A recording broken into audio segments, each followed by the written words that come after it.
三轮车行驶的时候，哒哒哒的响。车主让其他维修师傅看了，说是差速包里边齿轮损坏了，需要换整个差速包，问我换一个多少钱？我说200，他问我180能不能换？反正闲着也没事，180就180，我们就给他换一个差速包。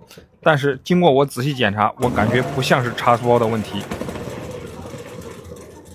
空载运转的时候，两个轮子都没有这个哒哒哒的声音，但是这个轮子明显间隙非常大，感觉好像这个轮子上的轴承应该是坏掉了。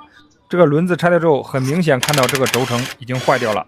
那么这个车辆行驶的时候，这个哒哒哒的声音是不是这个轴承的问题呢？那现在我们先把这个轴承给它换掉，看一下。用这个半轴拆卸工具很轻松，已经把这个半轴给它拆出来，这个轴承已经完全报废了。好，现在这个轴承的内圈还留在这个半轴上，我们需要把它给拆掉。这个轴承拆掉之后，发现这个半轴上安装轴承这个位置有打磨的痕迹，不知道是不是以前换这个轴承的时候不好安装，然后把这个半轴给打磨了一下。现在我们拿出新的轴承，把它给安装到这个半轴上。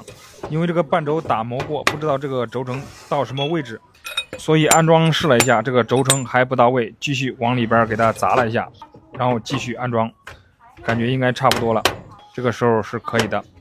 安装到位之后，我们现在把这个刹车盘给它固定上去。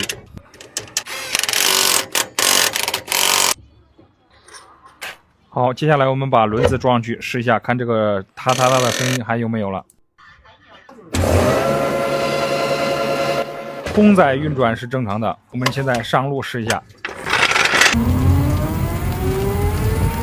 好，上路试了一下，也是完全没有问题的。大家说这种情况收多少钱比较合适呢？我收了车主50块钱，他还挺开心的，又省了不少钱。他说。